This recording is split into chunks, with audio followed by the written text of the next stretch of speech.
लिमडी. आणि ह्या लिमडीमध्ये इथून आपल्याला अजून पुढचा प्रवास करण्यासाठी 200-250 किलोमीटर अंतर आहे. तिथं जाणार आहोत आपण ते सिद्धपूर. त्यालाच दुसरं नाव आहे मात्रगया. आणि या ठिकाणी परशुरामाचं धाम आहे. म्हणून इथं आपण जाता जाता प्रत्येक आपल्या ह्याच्यात सगळे लिहिलेले नाहीत, त्याच्यापेक्षा कितीतरी मी एक्स्ट्रा तुमच्यासाठी अभ्यास करतो. कारण पुन्हा येणं होत नसतं. वाढवायचा आमच्याकडे विषय नाही, वाढवायचा विषय. आणि तो आनंद तुम्हाला जीवनामध्ये मिळावा म्हणून हा अभ्यास आहे. आणि हे परशुराम कोण? तर एक भगवंताचा अवतार आहे. रामाच्या अगोदरचा अवतार परशुराम, परशुरामानंतर रामानंतर कृष्ण. त्या अवतारामध्ये देवानं ब्राह्मण कुटुंबामध्ये अवतार घेतला.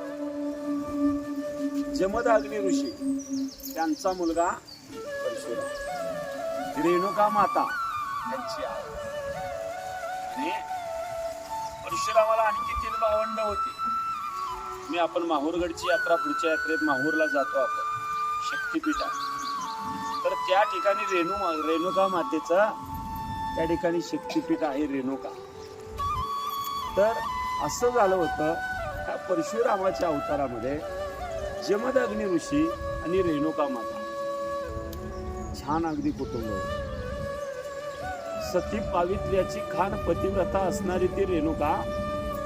एक दिवस असं झालं की जमदग्नी ऋषी दररोज सांगायचे गंगाजल आणायला रेणुकेला.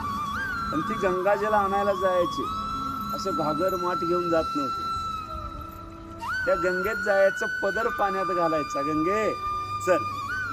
आणि ती गंगा पदरात थांबायची आणि त्या गंगेला असं धरायचं आणि न्यायचं. किती सत्यत्व होतं. त्या गंगेचं धाडस होत नव्हतं की त्या पाण्यात कपडातून पाझरून खाली जावं. म्हणजे सती पतिव्रतेचा अधिकार किती मोठा असतो. आणि ती गंगाजल जमदग्नीला द्यायचं. मग एक दिवस जमदग्नीने ते गंगाजल सांगितलं, रेणुका गेली. तेवढ्यामध्ये असं झालं की त्या रेणुकेला दुसरी एक बहीण होती केनुका. आणि ती दिली होती एका राजाला. आणि त्या राजाचं नाव होतं सहस्त्रार्जुन.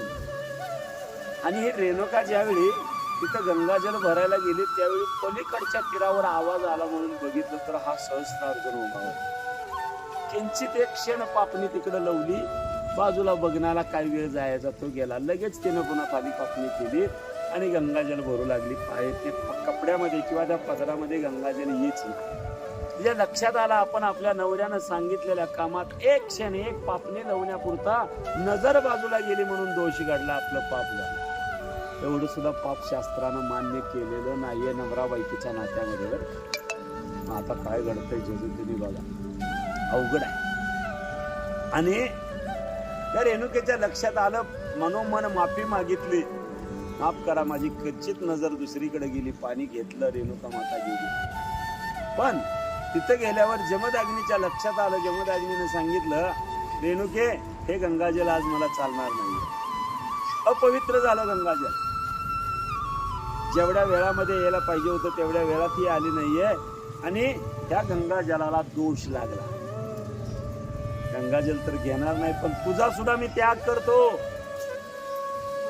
आणि रेणुकेला सांगितलं, मी आजपासून तुझा कोण नाही, तू माझी कोण नाही. ती गुडघं टेकून पाया पडते, नतमस्तक होते, स्वामी मला माफ करा, चुकले मी. पण माफी नाही, चुकीची चुकी. कर्म चुकलं का कर्माचा भोग भोगावा लागतो. त्यावेळी पुन्हा बाकीच्या 4 मुलांना बोलवलं आणि म्हणतात, त्या 3 मुलाला विचारलं, तुम्हाला आई हवे का बाप हवाय? मी आईचा तुमच्या त्याग केलाय. त्यावेळी ती मुलं 3 म्हणली, आम्हाला आई हवी, मग तुमचाही त्याग करतो. परशुरामाला पुन्हा विचारलं, तुला बाप हवाय की आई हवे? परशुरामानं सांगितलं, मला बाप हवा. आणि त्यावेळी असं झालं, जमदग्नीने सांगितलं, बापाची इच्छा पूर्ण करू शकतो, बाप हवाय, बापाच्या मर्जीप्रमाणे राहू शकतो, आज्ञा. हातातला परशु घे कुऱ्हाड. आणि ही बसलेली कोण आहे? माझी आई, शिरशेर कर. आणि त्या आईचं मुख क्षणार्धामध्ये त्या परशुरामानं त्या आपल्या कुऱ्हाडीनं धडा वेगळं केलं. असं झालं, परशुरामाला जमदग्नी मुनी म्हणतात, मी प्रसन्न आहे, वडिलाच्या आज्ञे खातर, वडिलांच्या माना खातर तू आपल्या आईला सुद्धा मी धड शिरा वेगळं, शिर धडा वेगळं केलंस, मी प्रसन्न आहे, माग काय हवं ते. त्यावेळी असं झालं, परशुराम म्हणले, खरंच बाबा तुम्ही जर मला प्रसन्न असाल तर माझी आई मला परत द्या. आई मागून घेतली. लगेच क्षणार्धामध्ये कमंडलोतलं पाणी टाकलं, ते सर घेतलं, पुन्हा रेणुका जिवंत. रेणुका जिवंत झाली, पण रेणुकेच्या मानेवर कुऱ्हाड चालवलेलं कर्म ते पाप तसंच शिल्लक नाही. पाप कधी संपत नसतं बघा, सजा त्याच्यासाठी प्रायश्चित्त आणि ते भोगावंच लागतं. आणि पुढं असं झालं, त्याच परशुरामाचा अवतार राम अवतारामध्ये ते राम म्हणून झाले, आणि ही रेणुका होती ती कैकेयी झाली. आणि ह्या राम अवतारातली परशुरामाच्या अवतारात मानेवर कुऱ्हाड चालवलेली, त्या ठिकाणी त्याला वनवासाला झाडला.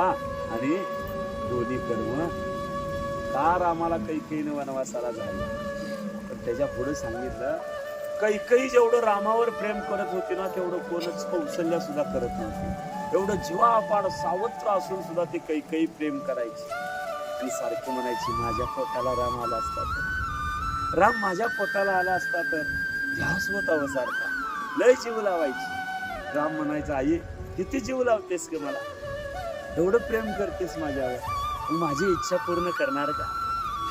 कैकेयी म्हणायची, माझा जीव माग, मी प्राण सुद्धा तुझ्यावरनं रामा ववाळून टाकेन रे. आणि पुढं असं व्हायचं. मग एक दिवस राम म्हणले, खरंच का ग आई, तुम्हाला सगळं देऊ शकतेस, देऊ शकते, काही माग रे रामा. मग राम म्हणतो, सगळी तयारी झालेली आहे, रामाचा राज्याभिषेक होणार आहे, वाजायला लागलेत नगारे, ऋषी मुनी, यज्ञाची तयारी चालू आहे. आणि राम म्हणतो, आई मला ह्याच्यामध्ये रस नाही ग, माझं राज्य वेगळं आहे, मला तू इथून हाकलून देणार. कैकेयी म्हणते, अरे रामा हे काय मागणं झालं का, मी जीव द्यायला तयार आहे, पण तू हाकलून दे म्हणते, हे कसं काय शक्य आहे. माझा प्राण मी तुझ्यावरनं ववाळून टाकेन, आई म्हणतोस ना मला, पण बाई कुठं लेकराला हाकलून देते का, ते तर माझं मागणं आहे ना. आणि रामानं सांगितलं, आई खरंच जर तू प्रेम करत असशील ना माझ्यावर, तर मला इथून हाकलून दे, काही कर. त्यावेळी कैकेयीच्या लक्षात आलं, रामाला आपल्यापासून जवळ करणं म्हणजे किती मोठं या ठिकाणी पाप घडेल, पण पापापेक्षा माझ्या लेकराची इच्छा पूर्ण होते ना. आई पापाला देत नाही हो, काही करायला तयार होते, पण लेकराची इच्छा पूर्ण करते, कारण ती पाप पुन्हा बघू म्हणते, माझं लेकरू आधी पाहिजे. आणि मग कैकेयीला आपण वेगळ्या नजरेनं बघतो, पण कैकेयी सारखी सामर्थ्यवान आणि पुण्यवान दुसरी नाही बरं. त्या रामाच्या इच्छे खातर तिला माहित होतं, आपण जर हे काम केलं तर आपल्याला सगळी दुष्ट म्हणतील, वाईट म्हणतील, पण माझं लेकरू जर सुखात राहत असेल तर वाईट म्हणलं तर चालेल. म्हणून कैकेयीनं ते मागितले 2 वर, 1 वरामध्ये रामाला वनवास आणि 1 वरामध्ये भरताला. किती यातना होत असतील जीवापाड प्रेम करणाऱ्याला. आणि त्यावेळी जो तिचा ध्यास होता ना, की माझ्या पोटी हा आला असता तर, रामानं ती इच्छा पूर्ण करण्यासाठी पुढचा अवतार घेईन ग मनात म्हणतात, पण पुढच्या अवतारात तुझ्या पोटीच मी जन्माला येईन ग आई. किती आईवरचं प्रेम आहे. आणि कृष्ण अवतारामध्ये तीच कैकेयी देवकी झाली, आणि देवकी होऊन त्या कृष्ण अवतारामध्ये तिची इच्छा पूर्ण केली. आणि इच्छा पूर्ण केली, पण जन्मल्याबरोबर अगोदरचं पाप होतं, दोष होता, त्यामुळे त्यांना बंदी खाण्यात राहावं लागलं. ती कथा आता वेळ आपल्याला कमी, ती कथा चिंतनाला वेळ पाहिजे. प्रत्येक प्रश्नाचं उत्तर तुम्हाला मिळेल. प्रत्येक प्रश्न मनामध्ये येतो, त्या प्रत्येक प्रश्नाचं उत्तर शास्त्रामध्ये आहे. तुम्ही अध्यात्मातला विचारा, शास्त्रातला विचारा, सायन्स मधला विचारा, अन्य कुठलाही विचारा, त्याची उत्तर फक्त पुराणातच मिळतील, कुठंच मिळणार नाही. ते देणार त्या अध्यात्मावरच सगळं काही शास्त्र चालतं. तुमचं सायन्स, मी का थांब बोलतो ना, आजारी तुम्ही पडू शकत नाही, डॉक्टर काय करतात हे मी ह्याच्या जोरावर बोलतो. प्रत्येक आधाराचा आणि प्रत्येक आजाराचा आधार ह्या शास्त्रामध्ये आहे. पूर्ण सगळं काय या शास्त्रामध्ये आहे. आपलं जीवनाची रचना, आपण जगताना काय करावं, कसं करावं, हे सगळं शास्त्रानं सांगितलंय.